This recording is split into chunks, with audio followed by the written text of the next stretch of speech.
Pues seguimos con ustedes, queridos oyentes. Gracias por seguir en este importantísimo análisis que se ha suscitado a través de la intervención y esa exposición del tema por parte de nuestro general Cifuentes. Y estamos oyendo muy atentamente, digamos, la intervención tan caracterizada y tan relevante de nuestro teniente general. Lo que pasa es que al final, y queremos pedir disculpas, ha habido unos problemas técnicos que ya felizmente hemos solventado. Entonces le pediría a nuestro teniente general en esta segunda parte, si pudiera sintetizar sus palabras y sobre todo centrarse en el resumen de su intervención, se lo agradecemos mucho. Adelante, mi teniente general.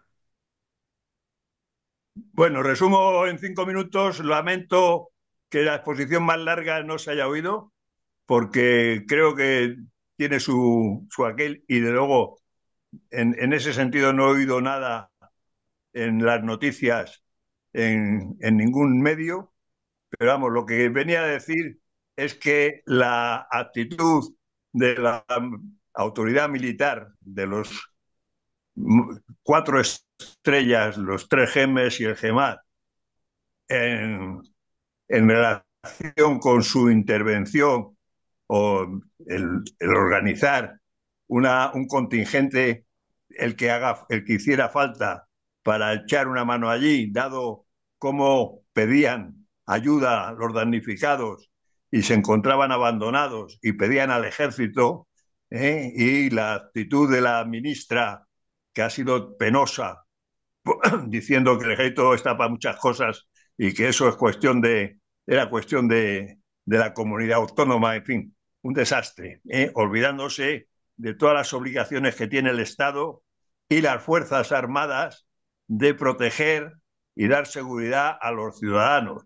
Está recogido en distintos artículos de la Constitución, de la Ley de Seguridad Nacional, en las Reales Ordenanzas, y que incluso las Reales Ordenanzas contemplan la posibilidad de que recibir instrucciones u órdenes de las autoridades civiles, los militares, si no están dentro de una norma legal, si puede atentar o puede ser constitutivas de delito. Incluso sé que hay querellas ya en contra de cómo se ha llevado a cabo por parte del gobierno esta crisis.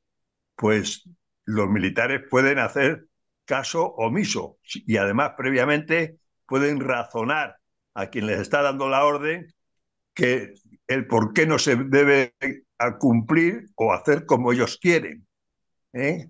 En consecuencia, he contado también algunas experiencias personales en las que he intervenido o he tenido que intervenir de catástrofes, de crisis climatológicas, de migración, etcétera, etcétera, tanto en Burgos como en Canarias, y actuando con iniciativa, con capacidad de decisión y poniendo los medios necesarios.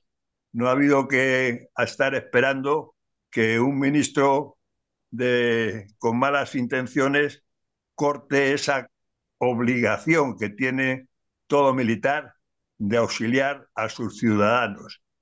Y entonces lo que le he recomendado y he dicho es que los gemes, los altos mandos militares, no han estado a la altura ni de los españoles en general, ni de sus subordinados en particular, y que deberían pensarlo, corregirse y, aunque ya es tarde, porque hablaba yo también de un artículo que hablaba de la necesidad de rapidez, actuar con rapidez, de que el ciudadano se vea amparado y ayudado por su ejército.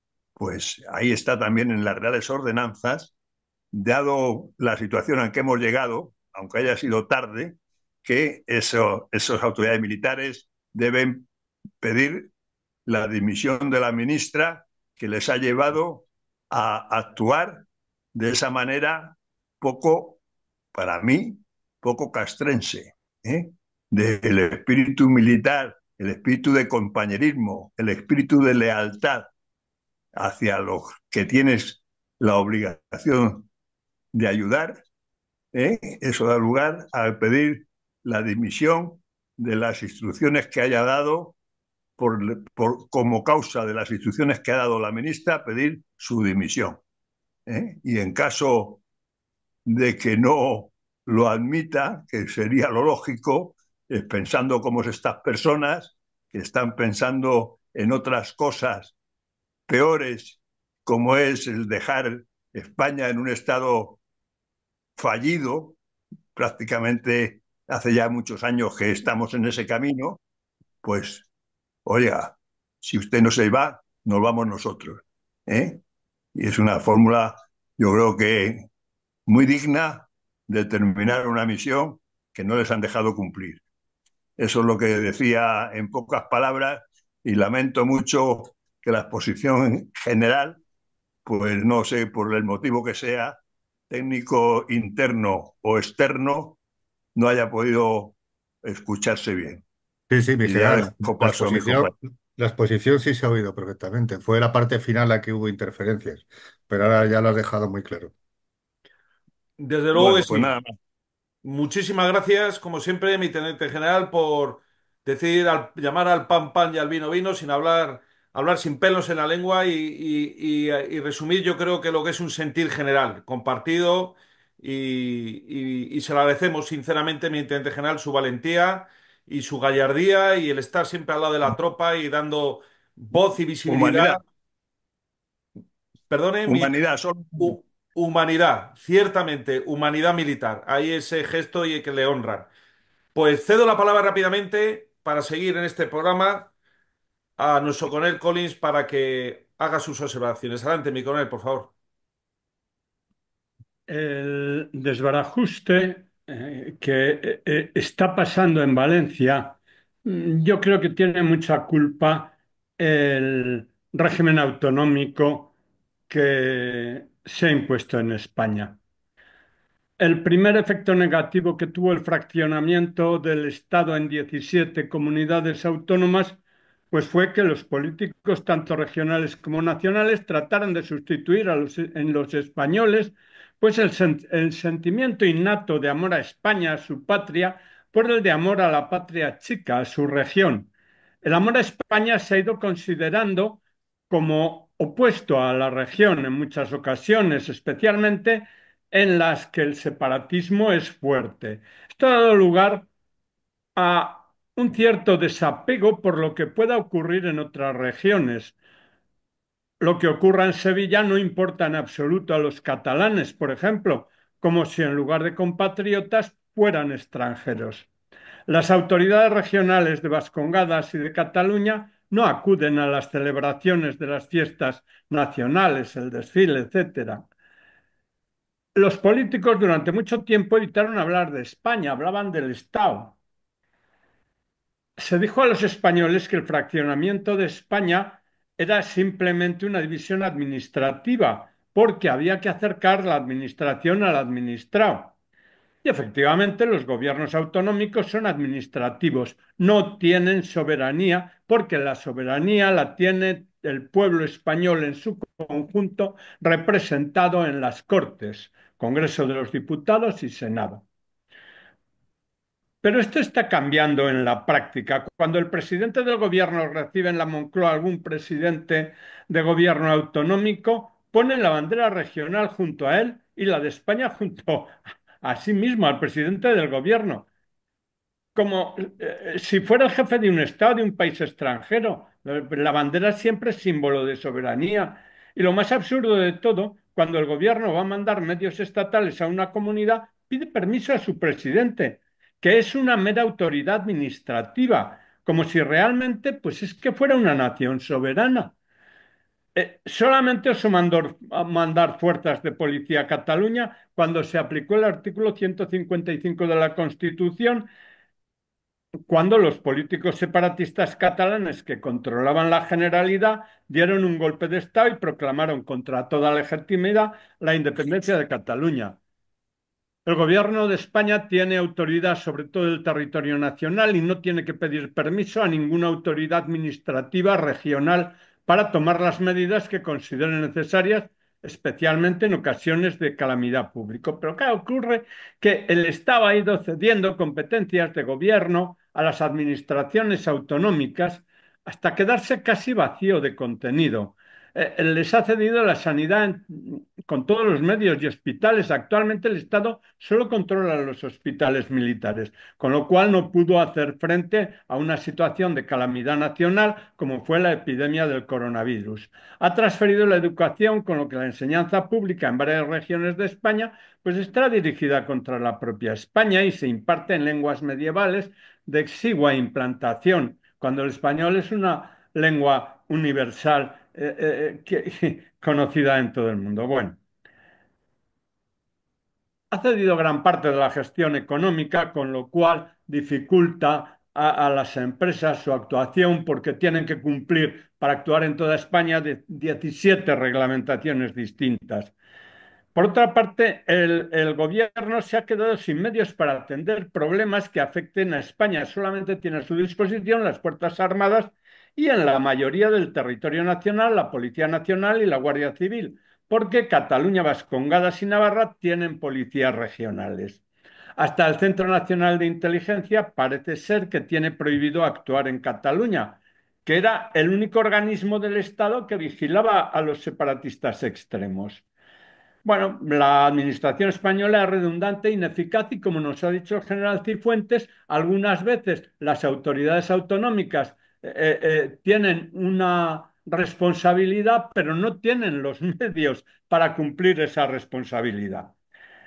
El- Parece que, claro, esta administración tan complicada con 5 niveles, local, provincial, autonómico, nacional y europeo, pues está más bien diseñada para dar empleo a mucha gente, para tener muchos estómagos agradecidos. El- Esto está agravado además por la circunstancia de que muchos políticos tienen poca valía e integridad personal.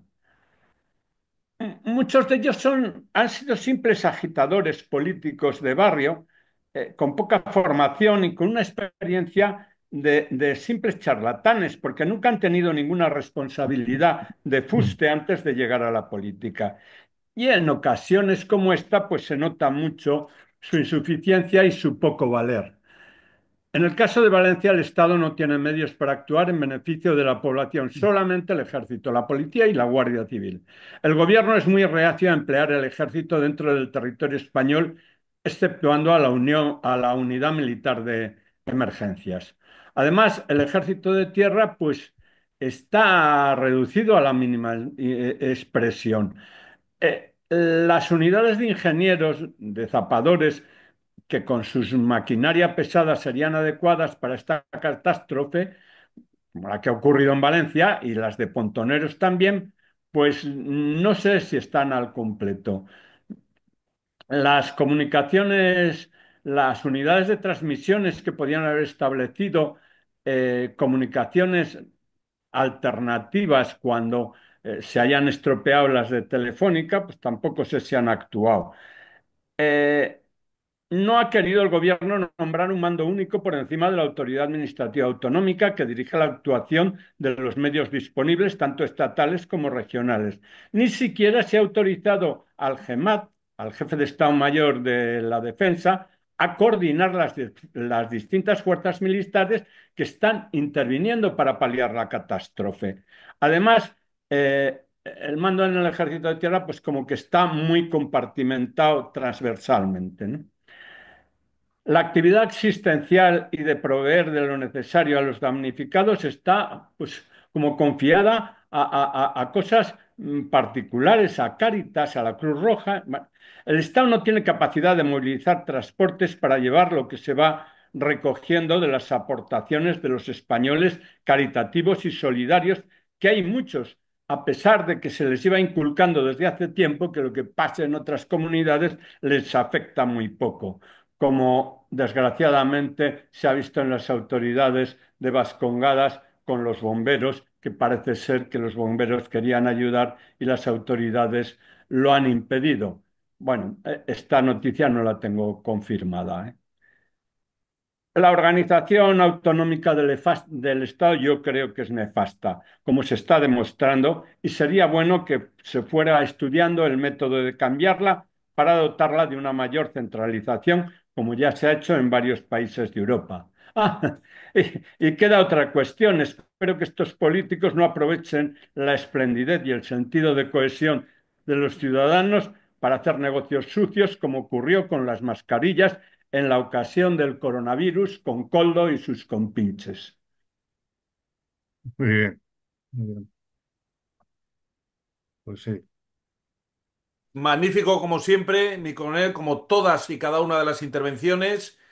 Tenemos además la suerte de que se ha unido con nosotros, ya está con nosotros nuestro general Cifuentes. Como esto es un tema capital, vamos a hacer algo excepcional que es prolongar un poquito más. Es decir, para la radio sabemos que nos ceñimos a una hora, acabaremos aproximadamente a efectos de radio a las 7:15, pero como se ha incorporado con nosotros nuestro editor y general Fontella, don Salvador Fontella, y también queda por ahora don Fernando, yo quiero también dar alguna pincelada y luego, lógicamente, nuestros generales que cierren este programa y hagan un breve resumen, si lo consideran a bien, pues nos vamos a extender con carácter excepcional. Si alguno de ustedes tienen que abandonar la sesión, no hay ningún problema. Salen de la sesión y nosotros continuamos. Adelante, mi general Fontella. Conecte, por favor, el micrófono y... No, cedo el paso porque como acabo de llegar no me he enterado del todo. Ya después opinaré. Vale, estamos para hacerle un breve, se puede imaginar, de la gestión tanto civil, política y militar de la crisis de la DANA en Valencia. Don Fernando Platón, adelante, por favor. Bueno, pues ya solamente unos apuntes rápidos, porque yo creo que ya lo más importante lo han dicho eh, quienes han hablado antes. Y entonces, ante estas catástrofes, ¿qué es importante? Pues lo primero es prevención, es decir, evitar que pasen y que vuelvan a pasar. O sea, destacado, es decir, la anterior gran riada en Valencia sucedió en el 57, que inundó la ciudad de Valencia, muchos muertos, grandes destrozos, ¿y qué se hizo? Pues todo un gran cauce nuevo, el famoso Plan Sur de Valencia, que los más antiguos recordarán que se financió con sellos adicionales de 25 céntimos que se ponían en las cartas, que de pequeño recuerdo que los coleccionaba. Y todo ese gran cauce y esa gran obra, pues ha cumplido su misión 55 años después. Y esta riada no ha afectado a Valencia, como en situaciones normales le hubiera llegado a afectar, porque, digamos, la riada llegó a ocupar todo el cauce. Bueno, pues habrá que pensar qué obras faltan en esta serie de barrancos. Ya se ha mencionado que ha habido algunas que se pararon, que no se han hecho, que se han retrasado previstas y que a lo mejor de estar hechas hubieran paliado mucho los efectos de estas riadas. Obras que además es necesario mantener y que además en las cuales hay que vencer ahora la oposición de los mal llamados ecologistas que realmente quieren naturalizar los cauces, y un cauce natural son riadas, porque un cauce natural en zonas urbanas no está previsto para soportar estas grandes riadas y hace falta actualmente este tipo de obras, como hay en muchos otros sitios. Entre los militares que nos escuchen, muchos habrán servido en Melilla y algunos recordará el río de Oro de Melilla.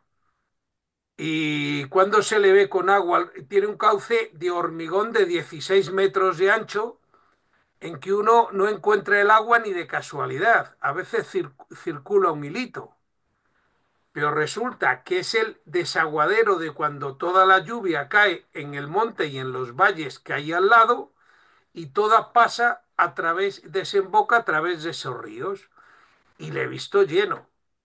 Bueno, pues ese cauce de 16 metros puede llegar a resultar incluso insuficiente. La obra se hizo en 1872 y ya el ingeniero militar que lo proyectó decía que fuera más ancha, ¿no? Lo limitaron a 16 y en 1906 hubo una riada que inundó Melilla.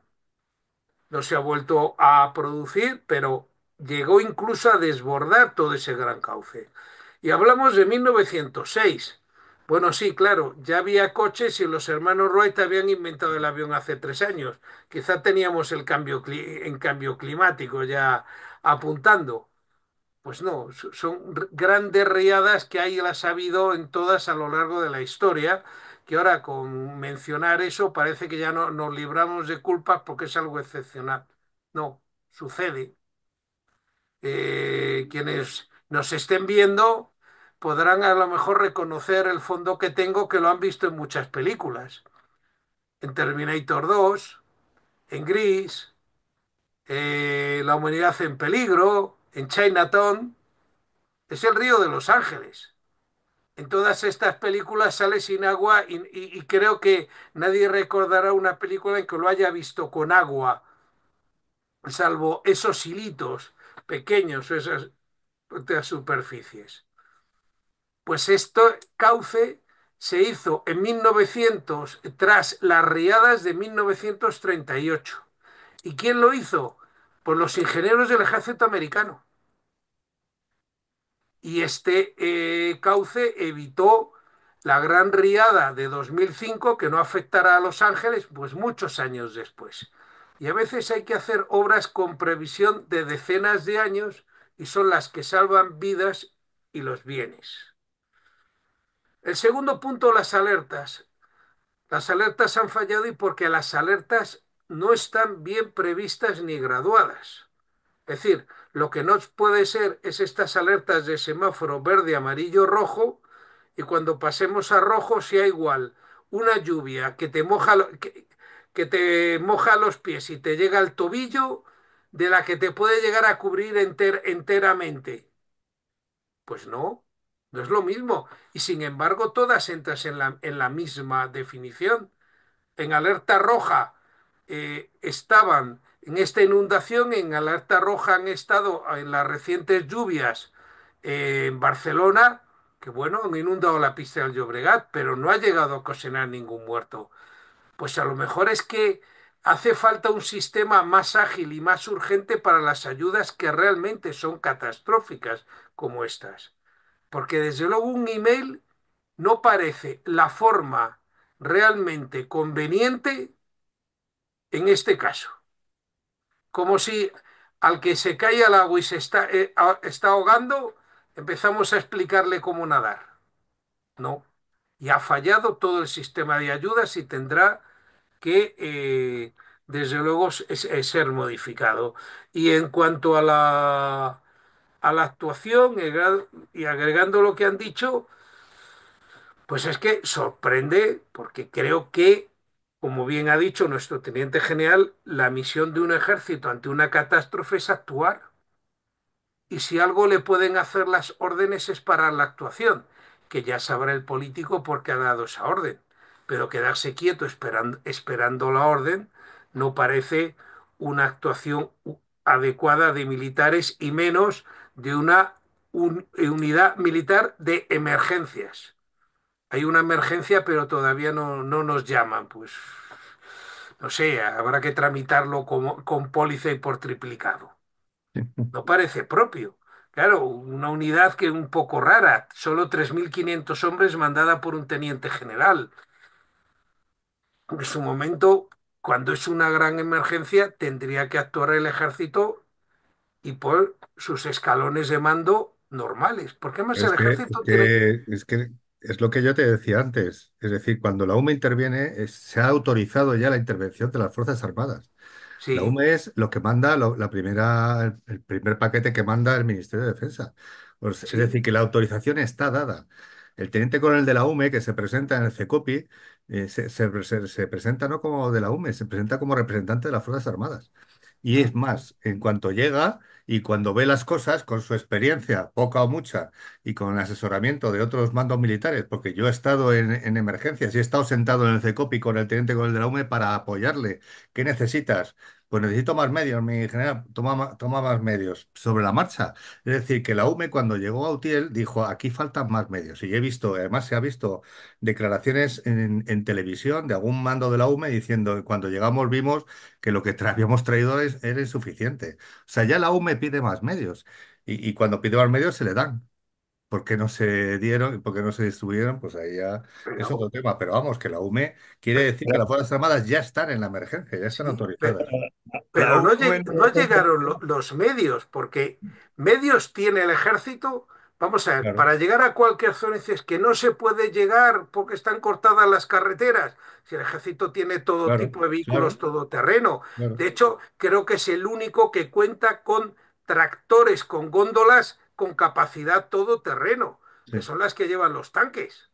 No necesitan, digamos, de carreteras. Y para llegar, hay unidades de helicópteros. Eso de que haya pueblos donde se ha tardado días en llegar, las ayudas, es impensable bien cuando, pensado. Sí, digamos, el helicóptero está inventado, digamos, hace 80 años. claro, Es decir, sí, no sí. estamos en el mundo actual. eh, la capacidad de tender puentes, pues la tienen todas las unidades de ingenieros. Comunicaciones, pues ya Mm. también se ha Es hablado. increíble que no se haya activado más medios militares inmediatamente, es una situación increíble, ¿no? ¿Cómo puede ser que lleguen bomberos de Francia antes que unidades españolas? Es yo quiero incomprensible. deciros que Entonces, si no no ha se cambiado puede la cosa, defender que es una buena actuación cuando eso ha pasado. Muy bien, si no ha muchísimas gracias, cambiado magnífico, don Fernando. Nuestro teniente general pide la palabra. Adelante, mi teniente general. porque vemos ahí la mano negra de esta política antiespañola que tenemos y que la UME, y no sé si habrá cambiado en estos últimos años, pero cuando se creó la UME no la pusieron dependiendo del GEMAT, ¿eh? Curiosamente, yo fui uno de los que tuve ahí muchas agarradas, ¿eh? Es una unidad que no depende de la autoridad militar, ¿eh? Entonces, vemos ahí como que sí, la UME que intervenga, que lo maneja la ministra, pero el ejército la cabeza operativa es el GEMAT, ese no interviene, que está para otras cosas, para ir a Marruecos a echar una mano, ¿eh? Pues ahí queda dicho, muchas gracias. Nos vamos a extender unos 10 minutos más por la importancia del programa y porque todavía quedan opiniones relevantes como la de nuestro general Fontenla. Por lo tanto, queridos oyentes, si oyen un corte en el audio emitido en radio, vayan a mi canal que ahí van a poder ver esta extensión extraordinaria de 10 minutos. Adelante, mi general Fontenla, ya ha oído los comentarios, aporte su opinión al Bueno, respecto, por yo favor. solamente voy a hacer una opinión cortita. Con la capacidad de gestión, de coordinación y de reacción del gobierno actual, que Dios nos coja confesado si nos ataca a Andorra. Nada Así más. es. Pues ahí queda dicho, la verdad es que sí. La verdad es Sí, que ahí queda. quería aportar alguna cosa más, porque no hemos hablado antes sí se ha mencionado, yo creo que ha sido César Collins el que ha mencionado lo del semáforo. La población está adormecida en el sentido de que se declaran alertas rojas y nadie hace caso. Y lo primero, alerta roja, bueno, va a empezar a llover, voy a sacar el coche del garaje. Eso es así. Y las alertas no están asumidas por la población. Y ni se imponen, señores, todo el mundo fuera del trabajo y cada uno a su casa y nadie sale de su casa y las vías de comunicación libres. Pero no hay nadie que imponga eso. Entonces la población pues sigue un poco pues, a lo que está acostumbrado hasta que llega el lobo de verdad y eso es lo que ocurre. Los planes civiles de emergencia, todas las poblaciones tienen un plan civil de emergencia, estoy convencido. Pero ¿cuántos ensayos se han hecho? O sea, ¿cuántos pueblos han hecho un ensayo de evacuación? O sea, ¿cuántos presidentes de comunidad autónoma han comprobado que sus localidades y sus poblaciones han hecho ensayos? Quien hace ensayos es la UME. Hace ensayos, dos ejercicios o un ejercicio al año, pero lo que hace la UME con las comunidades autónomas no se aprovecha luego en las enseñanzas. Yo he participado en un ejercicio en la UME en el que mi unidad se le ordenó evitar el pillaje y los saqueos en las casas, patrullando las calles día y noche, acordonando el pueblo. Y eso lo hicimos hace 10 años. o 15, yo no recuerdo. Eso no se ha aplicado ahora, que hay pillajes, hay saqueos y los vecinos tienen que hacer vigilancia por las noches. Pero ¿cómo no se ha aprovechado esas enseñanzas? Aquello se vio que era bueno, hay que hacerlo así. Cada vez que intervenga la UME tiene que haber una unidad militar que evite este pillaje y este saqueo porque es que se produce. Bueno, pues cosas increíbles que ni siquiera cogemos la carpeta de lecciones aprendidas y es muy lamentable, ¿no? Pues así es, así es. Y quería Pero, terminar con lo que te Sí, dije lo que te dije del gobierno de España. ¿Eh? Cada vez que habla el presidente del gobierno, cada vez que habla cada ministro, el gobierno de España, el gobierno de España, el gobierno de España hará, el gobierno de España te ayudará, el gobierno de España está aquí para apoyarte, el gobierno de España nunca les dejará y responderá a todas sus necesidades, el gobierno de España se volcará con todas las víctimas. Es decir, un vocabulario que deja claro que nosotros estamos en un sitio y las víctimas están en otro. ¿Eh? El gobierno de España, el gobierno de España, no, no, su gobierno no le va a abandonar, su gobierno no le va a dejar atrás, su gobierno le va a apoyar, pero no, no dicen su gobierno.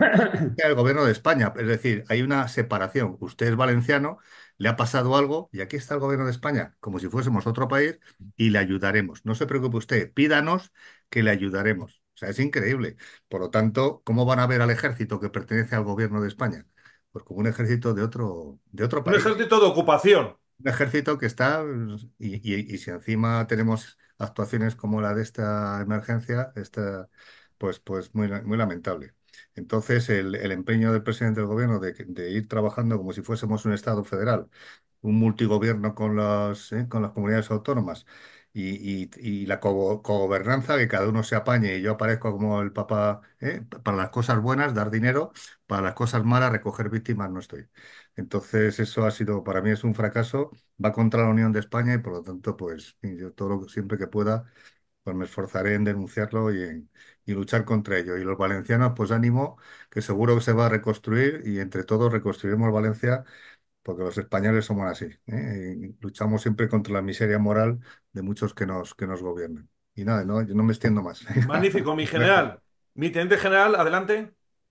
bueno, yo quería decir una vez más que nuestra clase política de hace muchos años ya pusieron la guinda el 11 de marzo del 2003, pero ya venían arrastrándola y siguen en ello y estamos convertidos primero en una democracia fallida, ahora un Estado fallido, no sabemos si somos una nación de naciones, un Estado confederal asimétrico o un Estado federal, porque el gobierno de España, como dice este elemento, pues no se lo sabe todavía, ¿eh? Y es el presidente del gobierno. Y no conseguirán, no conseguirán hacer de España una nación fallida. Y lo vemos ahí en esa cantidad de voluntarios que han sido capaces, como en el 2008, perdón, como en 1808, fueron los hombres del pueblo con con un par de capitanes y un teniente. No había una graduación mayor en todo Madrid en el ejército capaz de enfrentarse a la invasión francesa. ¿Eh? Dos capitanes y un teniente. Y el pueblo. ¿Eh? Ese ADN sigue ahí en Valencia y yo me considero uno más, ¿eh? Aunque por la distancia y por mis achaques ya de edad no pueda estar allí recogiendo cosas y tirando de pala y cepillo. Pero desde luego tengo allá mis nietos y yo sé lo que están pasando. Me da vergüenza en la clase política y hay que buscar la manera de solucionar este problema. Por eso insto una vez más a nuestros generales de ejército que pongan pie en pared y hagan saber lo que dicen las reales ordenanzas a nuestros políticos que no saben ni si existen siquiera. Pero los generales tienen que saberlo y tirando de artículos ponerles en cuarentena a todos estos señores que están haciendo de España lo que están haciendo. Nada más. Bueno, pues la verdad es que yo tenía muchas cosas que decir, pero como soy el menos cualificado, me las voy a callar, porque al final aquí la voz que importa es la voz de nuestros generales y de nuestros coroneles, que han hablado y han hablado muy claro en este programa y nosotros que respetamos a nuestros mandos y apreciamos sobre todo su compromiso y patriotismo, lo único que nos queda es divulgar este programa, difundirlo y hacer evidenciar, como bien ha dicho nuestro teniente general, el amor que sentimos hacia España, cómo nos sentimos dolidos por la gestión nefasta que ha habido desde la clase política y cómo todavía quedan patriotas en España, jóvenes que han estado con el pico y la pala y cómo se han desplazado desde Madrid convoyes enteros, por ejemplo, entre ellos el de nuestro coronel Pedro Baños y otros tantos que han estado a pie de cañón y ayudando y demostrando esa solidaridad a pesar de las dificultades y los bloqueos en las carreteras, que eso ya es otra cuestión que quizá entraremos en otro programa. Pues yo creo que ha quedado un programa. Nos queda un minutito. Adelante, mi teniente general, su colofón. Una frase de Quevedo para que el que tenga que apuntársela se la apunte. Decía Quevedo que el soldado prefiere clavar sus ojos en la espalda de su capitán a sentir los ojos de su capitán en sus espaldas. Creo que se puede entender bien, ¿eh? Y el que no lo entienda, que vaya al diccionario.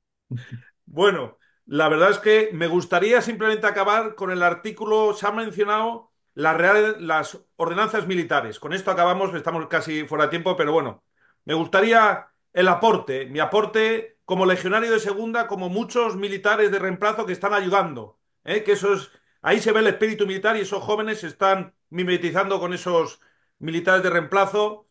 Artículo 108 de las ordenanzas militares españolas. Búsqueda de heridos, enfermos, náufragos y muertos. Dice este artículo, en la medida que lo permita el cumplimiento de la misión y la seguridad de su unidad, adoptará sin tardanza cuantas medidas sean posibles para buscar a los heridos, enfermos y náufragos, ampararlos contra el saqueo y los malos tratos, así como buscar a los muertos e impedir el despojo de unos y otros. Ojalá que este artículo se ha leído y releído en todos los hogares de España y que de alguna manera consigamos superar este terrible trance al que nos ha llevado esta infame clase política. Muchísimas gracias por su atención, muchísimas gracias por su presencia. Les emplazamos en la Pica en Flandes la próxima semana. Sigan con nosotros. Visca Valencia y viva España.